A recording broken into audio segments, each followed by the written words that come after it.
இதுவரை நீங்கள் கண்டது கற்பனை அல்ல, நிஜம். இவ்வளவு சிறப்பை, மாற்றத்தை, புதிய சிந்தனையை கொண்டு வர முடியுமா என்று பல பேர் நினைத்து கொண்டிருந்த போது திருநனா திருக்கோயிலில் திருப்பணி செய்யக்கூடிய தொண்டராக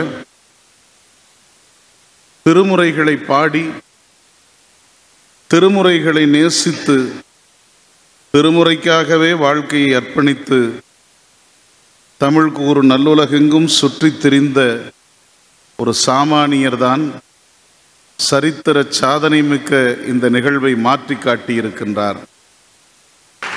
யார் அந்த சாமானியர்? எப்படிப்பட்டவர் அவர்? இருக்கின்ற சிலருக்கு தெரியாத விடை அந்த சாமானியர் தான் தியாகராசன்.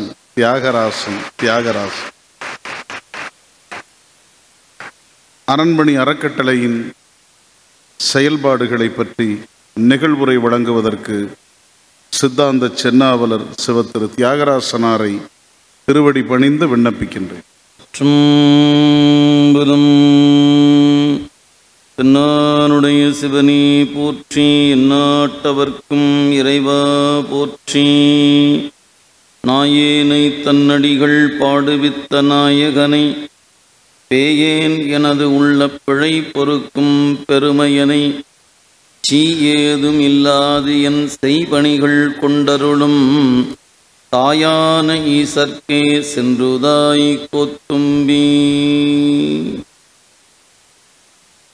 எல்லாம் அல்ல ஈர்த்தென்னை ஆட்கொண்ட எந்தை பெருமான் அருள் தரும் பன்னார் மொழி எம்மையுடனாகிய திரு நனாவுடை பெருமானுடைய திருவடி தாமரைகளையும், நந்தம் பெருமக்களாகிய நாயன்மார்களுடைய திருவடி தாமரைகளையும், அடிநாயேனை இச்செந்நெறியில் ஆற்றுப்படுத்திய அருகுருநாதருடைய திருவடிகளையும், ஆசிரிய பெருமக்களுடைய திருவடிகளையும் இனிய நேரத்தில் மனமொழி மெய்களாலே வணங்கி மகிழ்ந்து, இன்றைய நன்னாளில் இங்கு மேடையிலே விற்றிருக்கின்ற சான்றோர் பெருமக்கள் இருவருடைய திருவடிகளையும் மனமொழி மெய்களாலே வணங்கி, வாழ்த்துரை வழங்கிய ஐயாவுடைய திருவடிகளையும், திருவிளக்கு ஏற்றி இந்த வழிபாட்டை தொடங்கி வைத்திருக்கின்ற நம்முடைய ஈரோடு மாநகரினுடைய தொழில் அதிபர்களாக விளங்குகின்ற பெருமக்களையும், பல்வேறு வகைகளிலே இருந்து இந்த நிகழ்வுக்கு வருகை தந்திருக்கின்ற அனைத்து பெருமக்களுடைய திருவடிகளுக்கும் பணிவான வணக்கங்களை உங்களுடைய திருவடிகளுக்கு உரித்தாக்கி கொண்டு, நம்முடைய இந்த அரண்பணி அறக்கட்டளை என்ற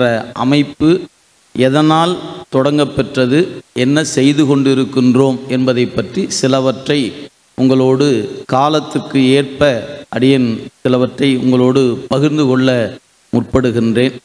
நம்முடைய வழிபாட்டு நெறி என்று சொல்லுகிற பொழுது உண்மையிலேயே நாம் உலகமெங்கும் தேடினால் காண முடியாத ஒரு கலை பொக்கிஷமாக, பக்தியினுடைய வெளிப்பாடாக, நம்முடைய பண்பாட்டின் அடையாளமாக, தமிழ் இனத்தின் அடையாளமாக நிற்பன நம்முடைய திருக்கோயில்கள் தான்.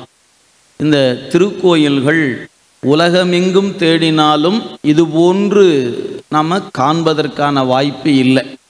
நமக்கு உலகம் நோக்கி நாம் காணுகிற பொழுது இந்திய திருநாட்டில் இருப்பது போல பழமையான கோயில்கள் இல்லை என்று சொல்லலாம். அந்த இந்தியாவுக்குள்ள நோக்குகிற பொழுது தமிழகத்தை போல இவ்வளவு பழமையான ஒரு அடையாளமான கோயில்கள் காண வாய்ப்பு இல்லை என்பதை நாம் அறுதியிட்டு சொல்ல முடியும்.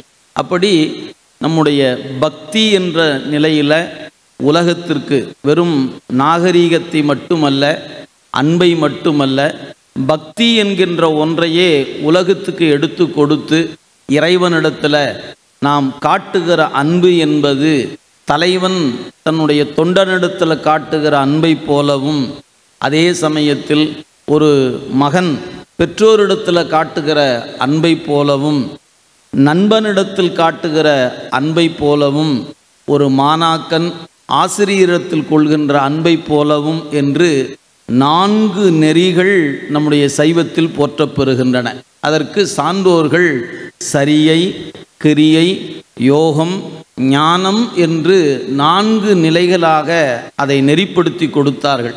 அந்த வகையில் உலகத்திற்கு பக்தியினுடைய உச்சம் என்னவென்று சொன்னால், கண்ணப்பரை போல ஒரு பக்தியை காட்ட இயலுமா என்று சொல்லுகிற வண்ணமாக ஒருவர் நாம் பார்க்கிறோம். அப்படி ஒவ்வொரு நாயன்மார்களும் இறைவனிடத்தில் அளவு கடந்த அன்பை கொண்டு பக்தியினுடைய உச்ச நிலையை நமக்கு எடுத்து காட்டி, தொண்டு என்ற ஒன்றே இறைவனிடத்தில் நம்மை கொண்டு போய் சேர்க்கும், அந்த தொண்டு இறைவனை நம்மை நோக்கி வரவழைக்கும் என்று காட்டியது நம் நாயன்மார்களுடைய வாழ்க்கை வரலாறு. அத்தகைய ஒரு வரலாறு உலகமெங்கும் தேடினாலும் இறைவனுக்குரிய சமய நூல்கள் இருக்கின்றன. ஆனால் இறைவனை போற்றி வழிபாடு செய்த தொண்டர்களுக்காக ஒரு நூல் இருக்குமானால் அது திருத்தொண்டர் புராணம் என போற்றப்பெறுகிற பெரிய புராணம் ஒன்றே இருக்கிறது. அவ்வளவு பெரிய ஒரு கால கண்ணாடியாக மிகச்சிறந்த ஒரு பொக்கிஷமாக விளங்குவது அந்த திருத்தொண்டர் புராணம். எங்களுடைய ஆசிரிய பெருமக்களிடத்தில் அந்த நூல்களை எல்லாம் பாடம் கேட்கின்ற வாய்ப்பு கிடைத்த காரணத்தினாலே, அந்த நல்லறிவின் காரணமாக இது போன்ற ஒரு பணிகளை செய்வதற்கான வாய்ப்பு அப்பெருமக்கள் கொடுத்த அருட்கொடையினால் விளைந்தது என்பதை சொல்லி, இந்த திருக்கோயில்கள் நம்முடைய தமிழகத்தில் இருப்பது போல் வேறெங்கும் இல்லை. அத்தகைய பெருமைக்குரிய நிலையில் நம்முடைய இந்த கோயில்களை நமக்கு கட்டி காத்து நமக்கெல்லாம் நாம் பாதுகாப்போம் என்ற நம்பிக்கையில்தானே ராசராசன் முதலான சான்றோர் பெருமக்கள் நம் கையிலே கொடுத்து சென்றார்கள். ஆனால் அத்தகைய கோயில்கள் இடைப்பட்ட கருத்து குழப்பத்தினாலும் வெவ்வேறு சூழலினாலும் அந்த கோயில்கள் கேட்பாரற்றிருக்கக்கூடிய நிலைக்கு தள்ளப்பட்டு இந்த கோயில்கள் இவ்வாறு சிதலமடைந்திருக்கின்ற சூழலை நாம் அனைவரும் காண்கிறோம். ஆனாலும் நாம் எல்லோரும் என்ன கருதுவது என்று சொன்னால், அதற்கு அரசு இருக்கிறது, துறை இருக்கிறது, அவர்கள் பார்த்து கொள்ள மாட்டார்களா என்று அதை பார்த்து கண்ணுற்று கடந்து போகிறோமே ஒழிய, இது நம் பெருமான், நம் தாயும் நம் தந்தையுமாக நமக்கு இந்த வாழ்க்கையை கொடுத்திருக்கிற நம் பரம்பொருளுடைய இருப்பிடம் அல்லவா என்கிற உணர்வு எல்லோருக்கும் ஏற்படுவது இல்லை. அந்த வகையில்தான் படித்த நூலும் அந்த வழிபாட்டு நெறியும் இந்த கோயில்களே நாம் பாதுகாக்க வேண்டிய ஒரு அடையாள சின்னம் என்ற ஒரு உணர்வு ஏற்பட்டது. எனவே அந்த வகையில் இந்த வழிபாட்டு நெறிகளில் நாங்களெல்லாம் ஆழம் படுவதற்கு காரணமாக இருந்தவை 12 திருமுறைகள் தான்.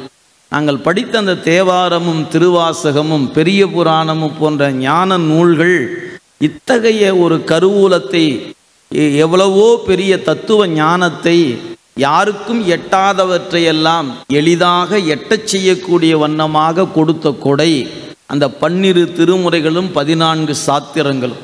இவ்வளவு பெரிய ஞான கருவூலத்தை தந்திருக்கின்ற அந்த கொடையாகிய செல்வம் நமக்கு எப்படி கிடைத்தது என்று எண்ணி பார்க்கும் பொழுதுதான் நம்முடைய மாமன்னர் ராசராசருடைய அரும் பெரும் பணிகள் நம் நினைவிலே வந்து நிற்கின்றது. அவர் ஒருவர்தான் இந்த திருமுறைகளாகிய 11 திருமுறைகளாக தில்லையின் கண்ணே இருந்து அவற்றையெல்லாம் மீட்டெடுத்து கொடுத்து அவற்றை அடுத்தடுத்த தலைமுறை போற்ற வேண்டும் என்பதற்காக செப்பேடுகள் செய்து, அது மட்டும் போதாது என்பதற்காக தஞ்சை பெருவுடையார் கோயிலில் அந்த திருமுறையை பாடுவதற்காக பிடார்கள் என்று சொல்லக்கூடிய ஓதுவா மூர்த்திகளை நியமித்து அவர்களுக்கு வேண்டிய அளவு தங்குமிடம், உணவு எல்லாவற்றையும் ஏனோர்களுக்கு செய்வதை காட்டிலும் இந்த தேவாரம் பாடுபவர்களுக்கு மிகச் சிறப்பாக கொடுத்திருக்கிறார் என்பதை கல்வெட்டு செய்தி நமக்கு தருகிறது.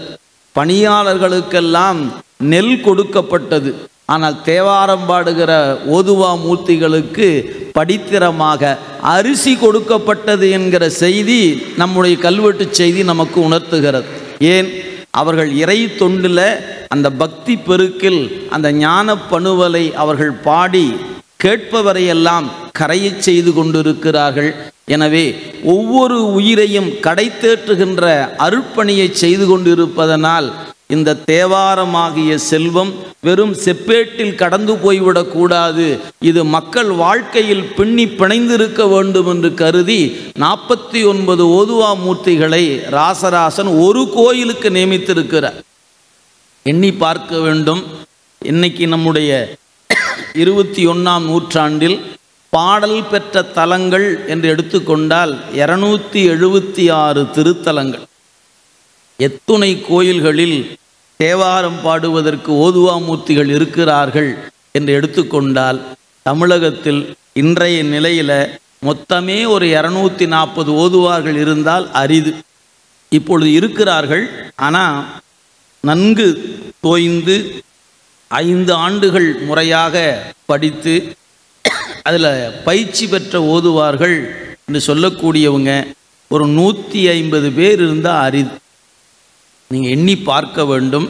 அவ்வளோ பெரிய கோயிலை கட்டி இந்த செல்வத்தை நமக்கு கொடுப்பதற்காக ஓதுவா மூர்த்திகளை நியமித்த நிலையில் இன்றைய நிலையில் அந்த தேவாரம் பாடுபவர்கள் அருகிக்கொண்டே வருகிறார். விரல் விட்டு எண்ணிக்கொண்டிருக்கிற நிலையில்தான் இருக்கிறார். நான் சொல்லுகிற 240 என்பது மாணவர்களையும் சேர்த்து சொல்லுகிறோம். ஏனென்றால் ஒரு 2 ஆண்டுகளுக்கு முன்பாக கோபிசெட்டிபாளையத்தில் ஒரு திருமுறை விழா நடைபெற்றது.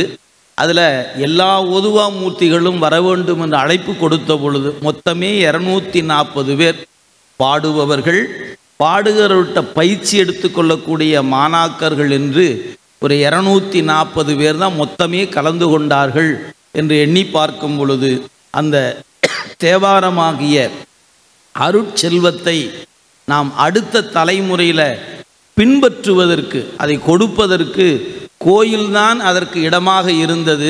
அந்த கோயிலிலும் இன்றைக்கு ஓதுவா மூர்த்திகள் இல்லை என்கிற நிலையில்தான் பல திருக்கோயில்கள் அமைந்து நிற்கின்றன. எனவே எங்களுடைய நோக்கத்தில் இந்த அருட்செல்வமாகிய திருமுறைகளை எங்களுக்கெல்லாம் நாம் படிப்பதற்காக, நம் கையிலே இந்த தேவாரம் இன்று நம் கையில் இருக்கிறது என்று சொன்னால் அதில் ராசராசருடைய பங்களிப்பு மறுக்க முடியாததாக இருக்கிறது. அத்தகைய ராசராசருடைய சமாதி என்று சொல்லப்பெறுகிற நிலை இன்றைய நிலையில் எப்படி இருக்கிறது என்று காணுகிற பொழுது உண்மையிலேயே மிக மிக வேதனைக்குரியதாக இருக்கிறது. நம்முடைய கும்பகோணத்துக்கு பக்கத்தில் பட்டீச்சரம் என்ற ஒரு பாடல் பெற்ற தலம், அங்கிருந்து உடையாலூர் என்கிற ஒரு திருத்தலம் ஒரு 3 கிலோமீட்டர் தொலைவில் அமைய பெற்றிருப்பது. அந்த ராசராசருடைய அந்த சமாதி இருக்கிற இடம் ஒரு வாழை தோட்டத்தில் ஒரு 10க்கு 10 கூட இல்லாத ஒரு இடத்துல இன்றைய நிலையில் ஒரு கலர் ஷீட் போட்டு ஒரு 4 சிமெண்ட் குழாயை வைத்து கொண்டு இங்குதான் தெற்காசியாவை ஆண்ட ராசராசராகிய மாமன்னர் உறங்கிக் கொண்டிருக்கிறார் என்கிற நிலை ராசராசருடைய சமாதிக்கு ஏற்பட்டிருக்கிறது. நினைத்து பாருங்கள். 1000 ஆண்டு காலம் கடந்து நிற்கக்கூடிய ஒரு அடையாள சின்னமாக தஞ்சை பெருவுடையார் கோயிலை நமக்கு கொடுத்த நம்முடைய மாமன்னருடைய அவருடைய சமாதி எப்படி இருக்கிறது என்று நாம் பார்க்கிறோம்.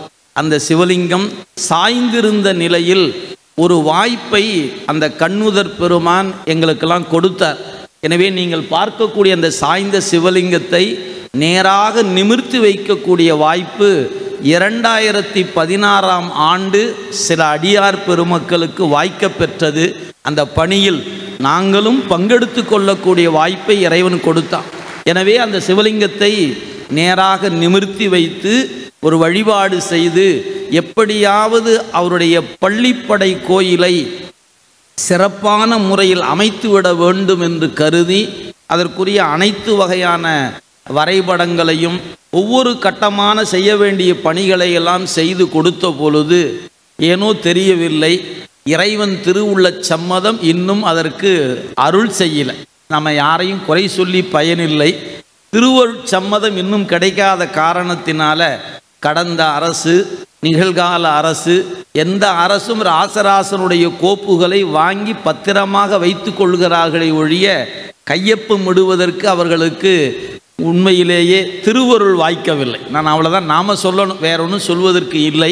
எனவே அந்த சூழலில் அந்த திருப்பணி செய்வதற்காகவே அமைக்கப்பட்டதுதான் அரண்பணி அறக்கட்டளை என்கின்ற அமைப்பு. ஆக 2016ஆம் ஆண்டு அந்த பணி செய்வதற்காக இந்த அறக்கட்டளையை நாங்கள் அமைத்தோம்.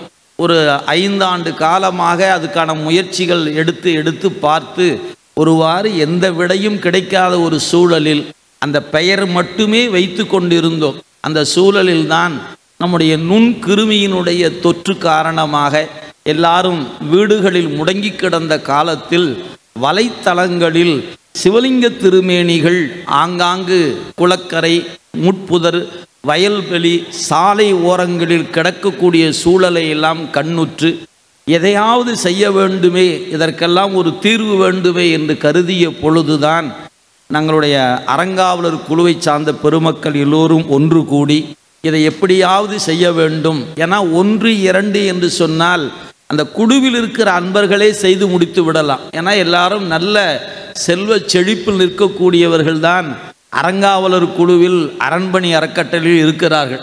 எனவே ஒன்றும் குறை ஒன்றும் இல்லை. ஆனால் கோயிலுடைய எண்ணிக்கையை கணக்கிடுகிற பொழுதுதான் அங்கே இருக்கக்கூடிய வியப்பு இருந்தது.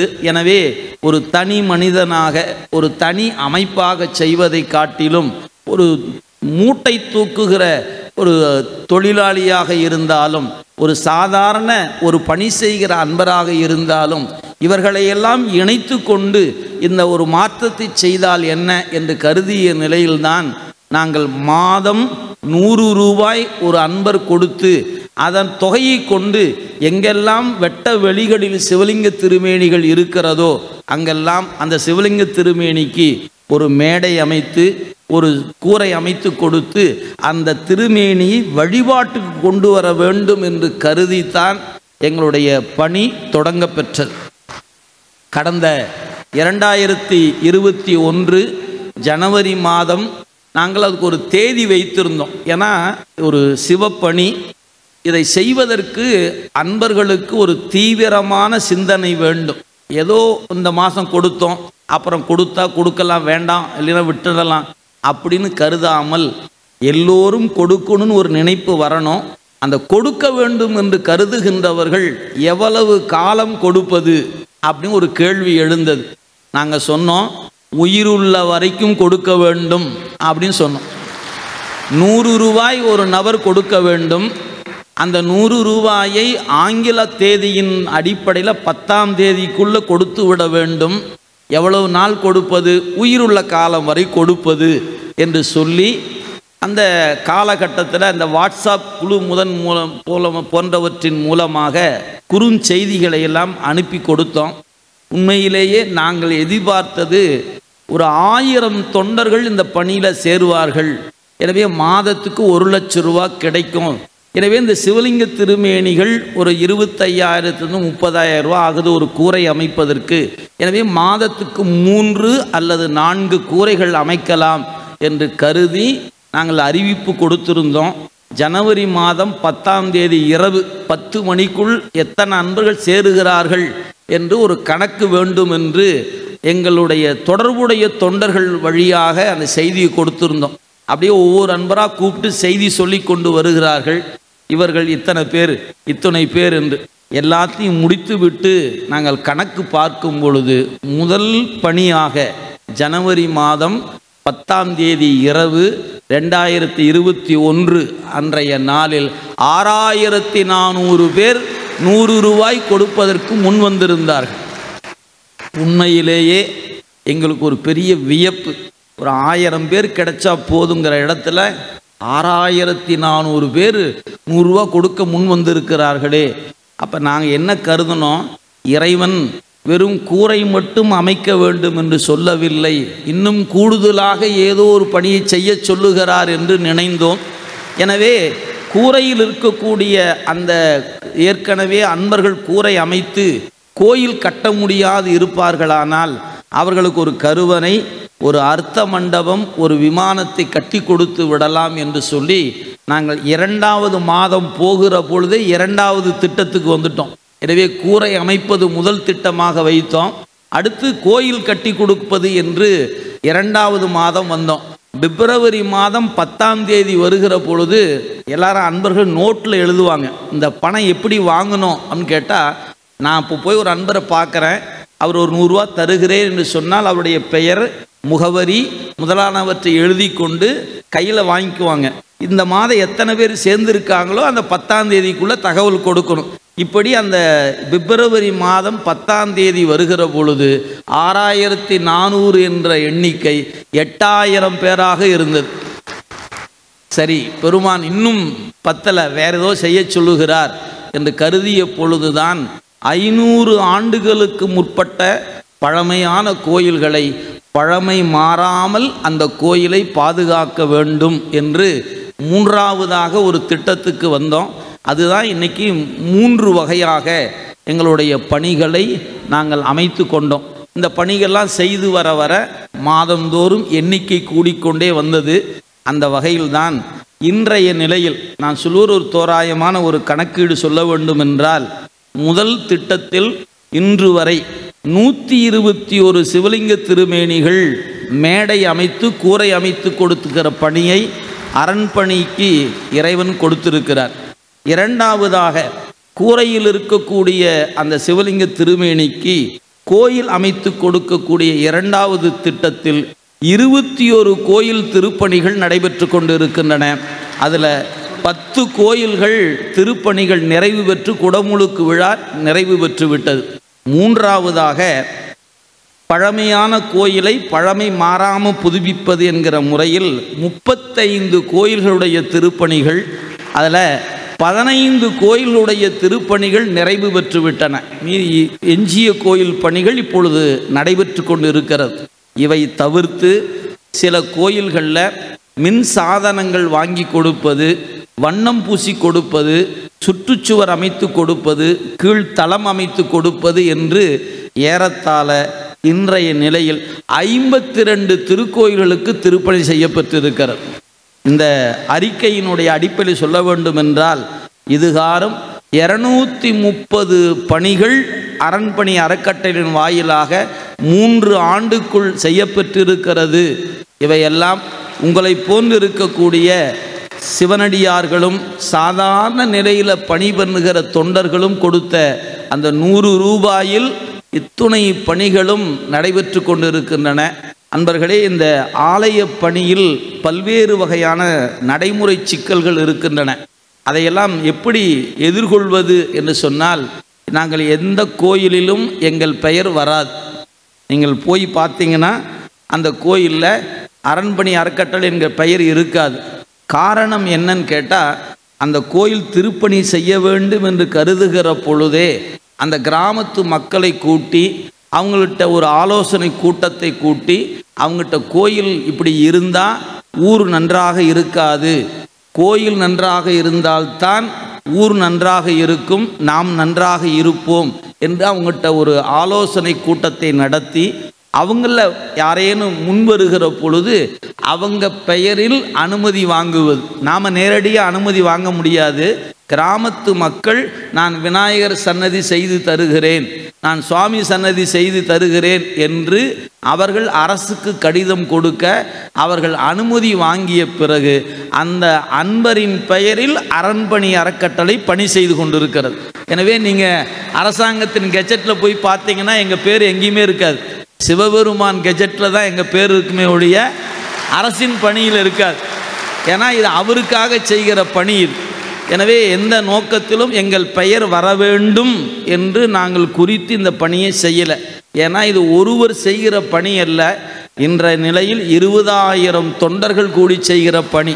எனவே பாராட்டு என்பது ஒருத்தருக்குரியதல்ல, அது 20,000 பேருக்கும் உரியது என்பதை இந்த நேரத்தில் பணிவோடு தெரிவித்து கொண்டு, இன்னும் வேறு வேறு வகைகளில் இந்த தேவை என்பது மிகுதியாக இருக்கிறது. எனவே நாங்கள் இன்னும் என்ன பண்ணலாம், இந்த 3 திட்டம் 100 ரூபாய் இதெல்லாம் செய்து கொண்டு வரும் பொழுதே கோயில் செய்ய வேண்டும் என்ற தேவை கூடிக்கொண்டே வருகிறது. பல பேர் இன்னைக்கு ஏதாவது ஒரு கோயில் என்று சொன்னால் உடனே அரண்மனை அறக்கட்டளை தொடர்பு கொள்ளுங்க, அவன் செய்து கொடுத்துருவாங்க அப்படிங்கிற இடத்துக்கு வந்துட்டோம். ஆனால் அந்த பணிக்கு தேவையான நிதியை நாங்கள் இன்னும் பெறவில்லை. இதுதான் இன்றைக்கு இருக்கக்கூடிய நிலை. உங்களுக்கு ஒன்று செய்தி தெரிந்திருக்கும். கடந்த ஒரு 10-15 நாட்களுக்கு முன்பாக திண்டுக்கல் பகுதியில் ஒரு கோயில் ஒன்று, சிவலிங்கம் அப்படியே மொட்டை கூரை போட்ட மாதிரி கல்லெல்லாம் அங்கே விழுந்து கிடக்கிற மாதிரி இந்த ஒளிப்பதிவானது ஒரு 50 பேர் எங்களுக்கு அனுப்பிச்சிருப்பாங்க. குரூப் செய்தியாக வருவதெல்லாம் தனிப்பட்ட முறையில் ஒரு 50 பேர் அனுப்பிச்சு கொடுத்து இந்த திருப்பணியை அரண்மனை செய்து கொடுக்க வேண்டும் என்று ஒரு 50 நபர் குறைந்தபட்சம் தனிப்பட்ட முறையில் அனுப்பிச்சிருக்கிறாங்க.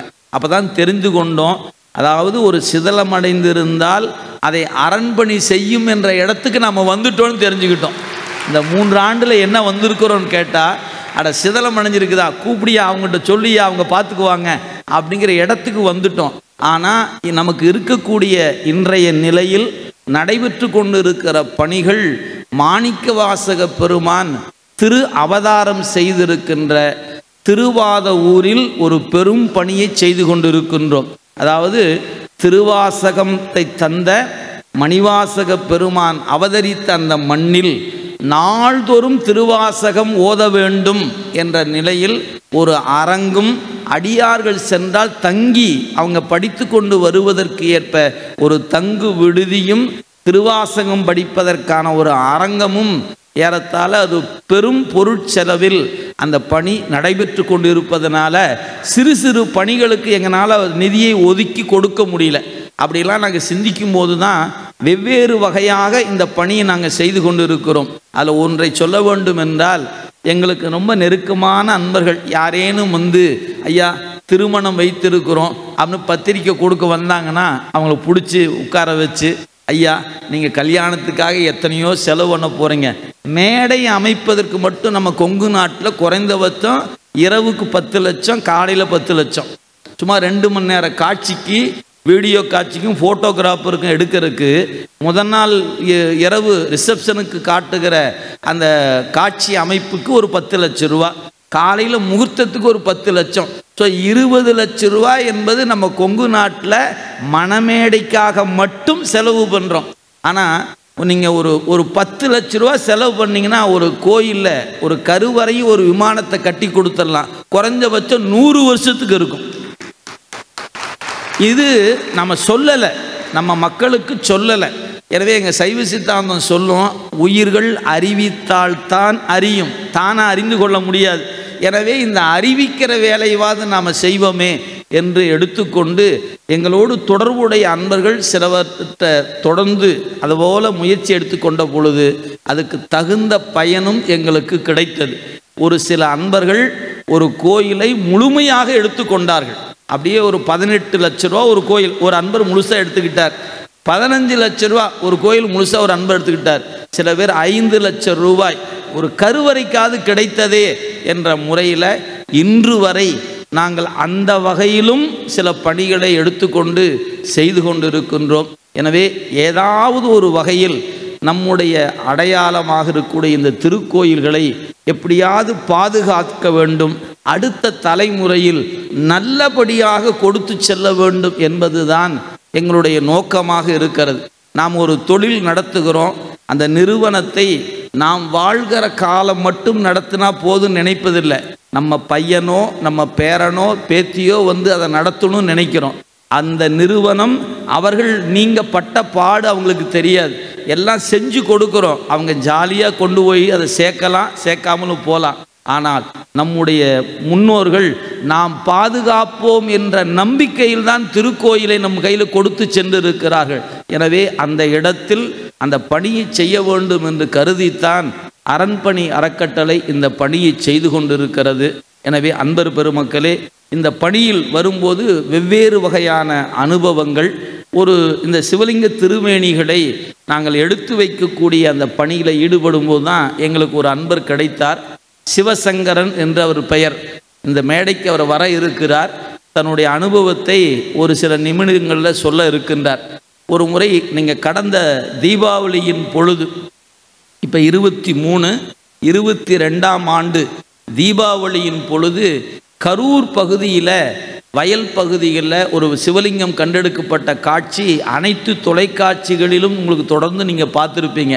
அப்படி வந்த அந்த காட்சிகளை பார்க்கும் பொழுது நாங்கள் அவரை தொடர்பு கொண்டு, இதுபோல் பணி நீங்கள் செய்கிறீங்களே, உங்களுக்கு ஏதாவது உதவி தேவைப்படும் என்றால் நாங்கள் கூட இருந்து செய்யலான்னு இருக்கிறோன்னு அவரை தொடர்பு கொண்டு பேசும். இதோ அன்பர் இவருடைய அனுபவத்தை உங்கள்கிட்ட பேச போகிறார். அவர் பின்னே வந்து பேச இருக்கிறார். ஒரு 5 மணி துளிகள் அவர் பேச இருக்கிறார். அப்படி போய் அவர்கிட்ட நாங்கள் பேசும் பொழுது அன்றைய நாளில் அவரோடு இணைந்து இன்னைக்கு பல்வேறு இடங்களில் வாரத்துக்கு ஒரு சிவலிங்கம் எடுத்து வைத்து கொண்டு இருக்கின்றோம். இது ஒரு புதுமையான ஒரு அனுபவமாக இறைவன் எங்களுக்கு கொடுத்த ஒரு வாய்ப்பு. அடுத்து ஒன்று சொல்ல வேண்டுமென்றால் உங்களுக்கெல்லாம் தெரிந்திருக்கக்கூடும் என்று கருதுகிறேன். ஏறத்தாழ இந்த பக்தி அடிப்படையில் சக்தி விகடன் என்று ஒரு இதழ் இருக்கிறது. அந்த விகடன் பத்திரிகையின் குழுமத்தில் வரக்கூடிய ஒன்று.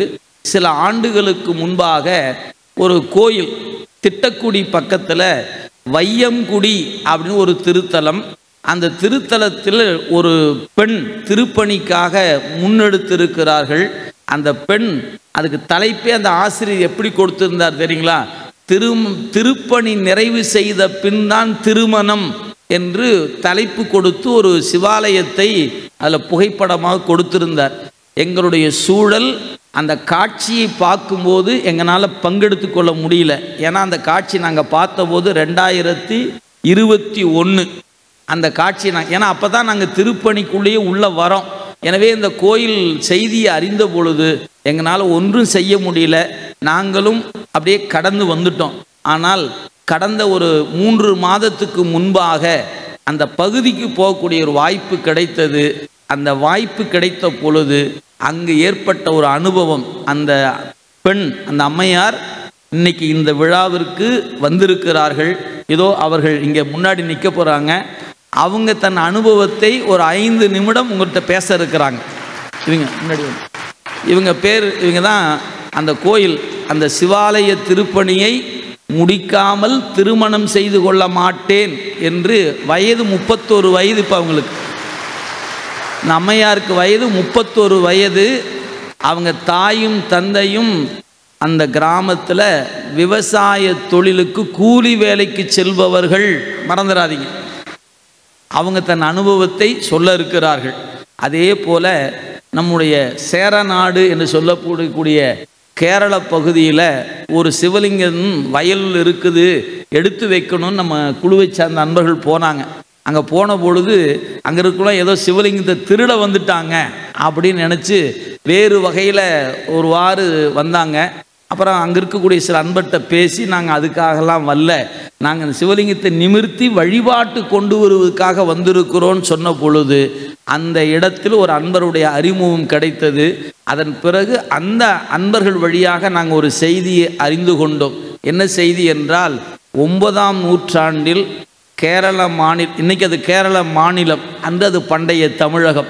அந்த தமிழகத்தில் தளி என்று சொல்லப்பெறுகிற ஒரு சின்ன கிராமம். அந்த பகுதியில் 108 சிவாலயங்கள் இருந்ததாக ஒரு வரலாற்று செய்தி. 108 சிவாலயம், ஒரு சிவலிங்கம் அல்ல, 108 சிவாலயம் இருந்ததாக ஒரு வரலாற்று செய்தி. அந்த பகுதியில் இன்றைய நிலையில் 9 சிவலிங்கங்கள் மட்டும்தான் கிடைக்கப்பெற்றிருக்கிறது. மற்ற சிவலிங்கங்கள் எல்லாமே எங்கிருக்கிறது என்று தெரியாமல் சிதைவுற்றும் மண்ணுக்குள் புதைந்தும் அல்லது உடைக்கப்பட்டதா தெரியல. ஆனால் 9 சிவலிங்கம் மட்டுமே கிடைக்கப்பெற்றிருக்கிறது. அந்த இடத்தில் அங்கிருக்கக்கூடிய ஒரு அன்பர்கள் ஒரு முயற்சி எடுத்து அந்த கல்வெட்டு செய்தியை மெய்ப்பிக்கும் வண்ணமாக 108 சிவலிங்கமாவது வைத்து விடுவோம் என்று ஒரு முயற்சி எடுத்து கொண்டார்கள். அந்த அன்பர் கேரளாவிலிருந்து வருகை தந்திருக்கிறார். அவர் விபின் என்று அவர் பேர். அவரும் தன் அனுபவத்தை ஒரு 5 நிமிடம் உங்களிடத்தில் பேச இருக்கிறார். எனவே இந்த 3 பெருமக்களும் தங்கள் அனுபவத்தை பேச இருப்பதனால என்னுடைய உரையை நான் அந்த அளவுக்கு சுருக்கி கொண்டு, இந்த அரண்பணி அறக்கட்டளையினுடைய நோக்கம் ஒன்றே ஒன்று தான். நம்முடைய இறைவன் நமக்கு நல்ல வாழ்க்கை கொடுத்திருக்கிறார். இன்னும் குறிப்பாக சொல்லணும்னா, நம்மளுடைய முன்ன நான் சொன்ன மாதிரி தான், உலகமெங்கும் காணலாம். அதில் இந்தியாவை பார்க்கலாம், இந்தியாவில் தமிழ்நாட்டை பார்க்கலாம். குறிப்பாக தமிழகத்தில் இன்றைய நிலையில் கொங்கு நாடு செல்வத்தை பெற்றிருப்பது போல் எங்குமே இல்லை. இன்னைக்கு இந்த கொங்கு நாடு நினைக்குமானால் தமிழகத்தின் அத்துணை கோயில்களையும் திருப்பணி செய்து முடித்து விட வேண்டும். அரசு அனுமதி கொடுத்தா போதும். அரசு ஒன்றும் காசெல்லாம் கொடுக்க வேண்டாம், அனுமதி கொடுத்தா போதும். அவ்வளவு செல்வத்தை இந்த கொங்கு நாட்டில் இறைவன் கொட்டி கொடுத்து வைத்திருக்கிறார். எனவே நம் பகுதியில் இருக்கக்கூடிய கோயில்கள், நம்முடைய முன்னோர்கள் வழிபாடு செய்த அந்த கோயிலை பக்தி என்ற முறையிலாவது பாதுகாக்க வர வேண்டும். அல்லது இது என் பாட்டனும் பூட்டனும் கட்டி வைத்தது, எனவே இது ஒரு தொன்மையான அடையாள சின்னம் என்று இன்னைக்கு நான் ஒரு கருத்தை முன்வைக்க விரும்புகிறேன். கீழடியை போய் இன்னைக்கு ஆராய்ச்சி பண்ணுகிறோம்.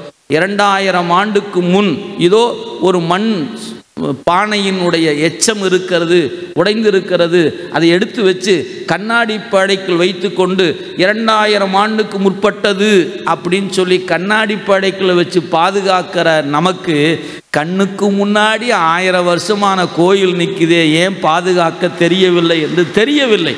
எனவே அந்த உணர்வு வர வேண்டும் என்பதற்காகத்தான் இது நம் செல்வம், இது நம்முடைய அடையாளம், நம்முடைய தெய்வம், குழந்தையும் தெய்வமும் கொண்டாடும் இடத்தில்தான் என்று சான்றோர்கள் அறிவுறுத்தி இருக்கிறார்கள். எனவே நம் தெய்வத்தை கொண்டாட வேண்டியது நமது கடன் என்று சொல்லி இந்த வாய்ப்பை கொடுத்த குருவர்களுக்கும் திருவர்களுக்கும் நன்றி கூறி என்னுடைய உரையை இந்த அளவில் நிறைவு செய்கிறேன். அன்பர்களே, இந்த பணியில் இது கட்டாயமெல்லாம் அல்ல. இந்த பணியில் நீங்கள் யாரையாலும் நீங்கள் விரும்பினால் பங்கெடுத்து கொள்ள வேண்டும். நாமும் ஒரு 100 ரூபாய் மாதந்தோறும் கொடுக்கலாம் என்று கருதினால், இப்போ இந்த ஸ்க்ரீனில் QR கோடு காட்டுவாங்க. உங்கள் ஃபோனில் அப்படி காட்டினீங்கன்னா அந்த ஒரு இணைப்புக்குரிய வண்ணமான அந்த நானும் இந்த பணியில் பங்கெடுத்து கொள்ள விரும்புகிறேன் என்று உங்கள் சம்மதத்தை தெரிவிக்கக்கூடிய வண்ணம் அந்த QR கோடு இருக்கிறது. எங்கிருந்து பார்த்தாலும் அந்த QR கோட்டை நீங்கள் ஸ்கேன் பண்ண முடியும். 1 மணி துளிகள் அதற்காக ஒதுக்கப்படுகின்றன. விரும்புகிற அன்பர்கள் உங்களுடைய கைபேசியில் அதை இணைத்து கொள்ளலாம். அல்லது அப்படி என் ஃபோனில் அந்த வாய்ப்பு இல்லைன்னு சொன்னால் எங்களுடைய அன்பர்கள் தன்னார்வ தொண்டர்கள் இருக்கிறார்கள், ஒரு சிறிய ஒரு கைச்சீட்டு ஒன்று தருவார்கள். நீங்கள் விரும்பினால் அதில் உங்கள் பெயர், உங்களுடைய முகவரி, கைபேசி எண்ணை இணைத்து கொடுக்கலாம் என்று சொல்லி சேரவாரும் சகத்தீரே என்று உங்களை வேண்டிக் கொண்டு வாய்ப்புக்கு நன்றி கூறி அமைகிறேன். நன்றி, வணக்கம்.